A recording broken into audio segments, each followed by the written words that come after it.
அனைவருக்கும் வணக்கம். இன்னைக்கு நம்ம இந்த வீடியோவில் டிஆர்பி மற்றும் பள்ளி கல்வித்துறையில் சில முக்கியமான தகவல்கள் கிடைக்கப்பட்டிருக்கு. இது குறித்து என்னன்றதை பற்றி இந்த வீடியோவில் பார்க்கலாம் வாங்க.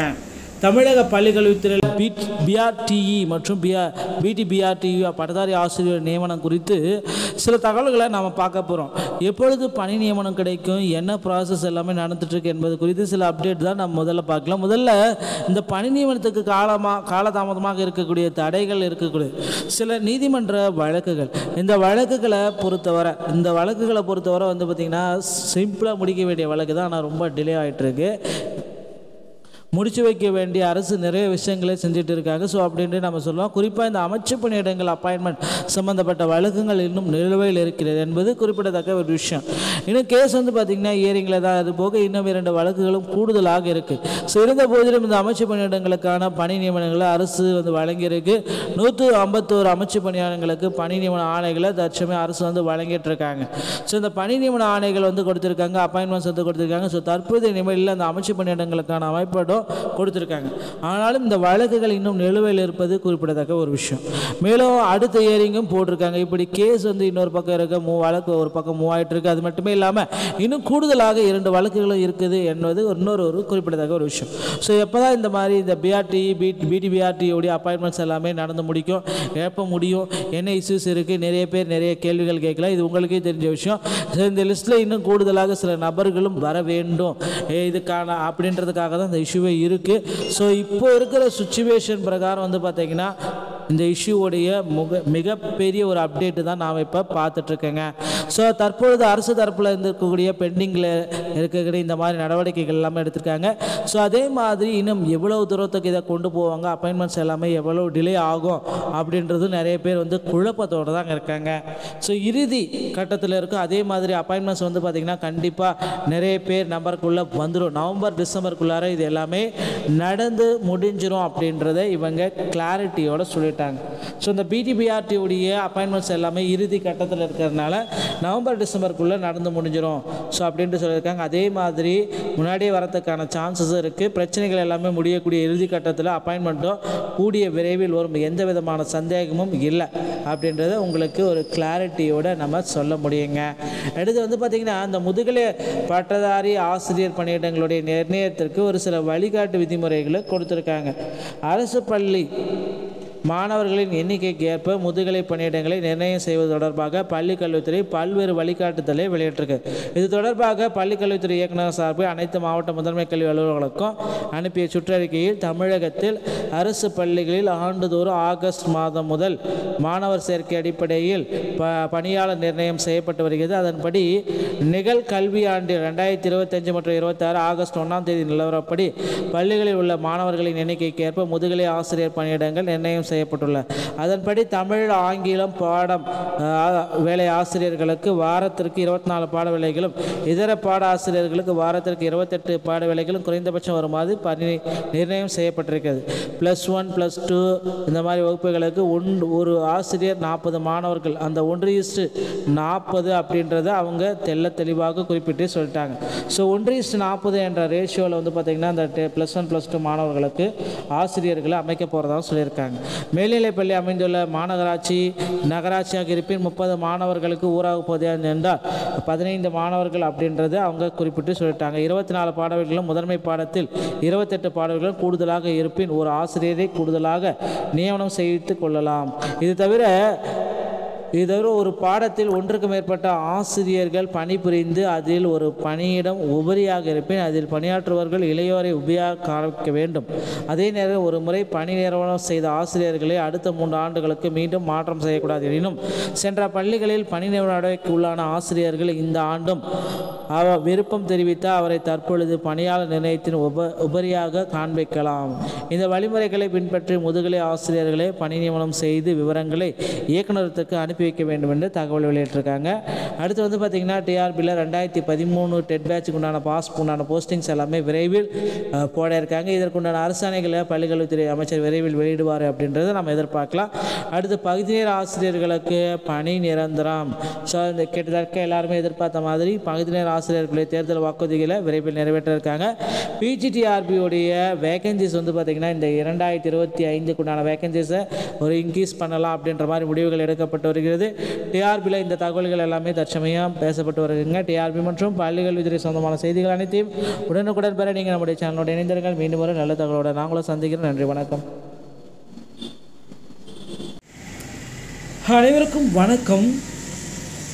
இன்றைக்கி நம்ம இந்த வீடியோவில் டிஆர்பி மற்றும் பள்ளிக்கல்வித்துறையில் சில முக்கியமான தகவல்கள் கிடைக்கப்பட்டிருக்கு. இது குறித்து என்னன்றதை பற்றி இந்த வீடியோவில் பார்க்கலாம் வாங்க. தமிழக பள்ளிக்கல்வித்துறையில் பிஆர்டிஇ மற்றும் பிடிபிஆர்டிஇ பட்டதாரி ஆசிரியர் நியமனம் குறித்து சில தகவல்களை நாம் பார்க்க போகிறோம். எப்பொழுது பணி நியமனம் கிடைக்கும், என்ன ப்ராசஸ் எல்லாமே நடந்துட்டுருக்கு என்பது குறித்து சில அப்டேட் தான் நம்ம முதல்ல பார்க்கலாம். முதல்ல இந்த பணி நியமனத்துக்கு காலதாமதமாக இருக்கக்கூடிய தடைகள் இருக்கக்கூடிய சில நீதிமன்ற வழக்குகள். இந்த வழக்குகளை பொறுத்தவரை வந்து பார்த்திங்கன்னா சிம்பிளாக முடிக்க வேண்டிய வழக்கு தான், ஆனால் ரொம்ப டிலே ஆகிட்டுருக்கு. முடிச்சு வைக்க வேண்டிய அரசு நிறைய விஷயங்களை செஞ்சுட்டு இருக்காங்க. ஸோ அப்படின்ட்டு நம்ம சொல்லுவோம். குறிப்பாக இந்த அமைச்சு பணியிடங்கள் அப்பாயின்மெண்ட் சம்மந்தப்பட்ட வழக்குகள் இன்னும் நிலுவையில் இருக்கிறது என்பது குறிப்பிடத்தக்க ஒரு விஷயம். இன்னும் கேஸ் வந்து பார்த்திங்கன்னா இயரிங்கில் தான். அது போக இன்னும் 2 வழக்குகளும் கூடுதலாக இருக்குது. ஸோ இருந்த போதிலும் இந்த அமைச்சு பணியிடங்களுக்கான பணி நியமனங்களை அரசு வந்து வழங்கியிருக்கு. 151 அமைச்சு பணியாளர்களுக்கு பணி நியமன ஆணைகளை தற்சமயம் அரசு வந்து வழங்கிட்டு இருக்காங்க. ஸோ இந்த பணி நியமன ஆணைகள் வந்து கொடுத்துருக்காங்க, அப்பாயின்மெண்ட்ஸ் வந்து கொடுத்துருக்காங்க. ஸோ தற்போதைய நிலையில் அந்த அமைச்சு பணியிடங்களுக்கான அமைப்பாடும் கொடுத்துருக்காங்க. ஆனாலும் இந்த வழக்குகள் இன்னும் நிலுவையில் இருப்பது குறிப்பிடத்தக்க ஒரு விஷயம். மேலும் அடுத்த இயரிங்கும் போட்டிருக்காங்க. இப்படி கேஸ் வந்து இன்னொரு பக்கம் இருக்க வழக்கு ஒரு பக்கம் மூவ் ஆகிட்டு இருக்கு. அது மட்டுமே இல்லாமல் இன்னும் கூடுதலாக 2 வழக்குகளும் இருக்குது என்பது இன்னொரு குறிப்பிடத்தக்க ஒரு விஷயம். ஸோ எப்போ தான் இந்த மாதிரி இந்த பிடிபிஆர்டியோடைய அப்பாயின்மெண்ட்ஸ் எல்லாமே நடந்து முடிக்கும், எப்போ முடியும், என்ன இஷ்யூஸ் இருக்குது, நிறைய பேர் நிறைய கேள்விகள் கேட்கலாம். இது உங்களுக்கே தெரிஞ்ச விஷயம். இந்த லிஸ்ட்டில் இன்னும் கூடுதலாக சில நபர்களும் வர வேண்டும் இதுக்கான அப்படின்றதுக்காக தான் இந்த இஷ்யூவே இருக்குது. ஸோ இப்போ இருக்கிற சுச்சுவேஷன் பிரகாரம் வந்து பார்த்திங்கன்னா இந்த இஷ்யூவுடைய மிகப்பெரிய ஒரு அப்டேட்டு தான் நாம் இப்போ பார்த்துட்ருக்கேங்க. ஸோ தற்பொழுது அரசு தரப்பில் இருக்கக்கூடிய பெண்டிங்கில் இருக்கக்கூடிய இந்த மாதிரி நடவடிக்கைகள் எல்லாமே எடுத்திருக்காங்க. ஸோ அதே மாதிரி இன்னும் எவ்வளவு தூரத்துக்கு இதை கொண்டு போவாங்க, அப்பாயின்மெண்ட்ஸ் எல்லாமே எவ்வளோ டிலே ஆகும் அப்படின்றது நிறைய பேர் வந்து குழப்பத்தோடு தான் இருக்காங்க. ஸோ இறுதி கட்டத்தில் இருக்கும். அதே மாதிரி அப்பாயின்மெண்ட்ஸ் வந்து பார்த்திங்கன்னா கண்டிப்பாக நிறைய பேர் நம்பருக்குள்ளே வந்துடும். நவம்பர் டிசம்பருக்குள்ளார இது எல்லாமே நடந்து முடிஞ்சிடும் அப்படின்றத இவங்க கிளாரிட்டியோடு சொல்லிட்டாங்க.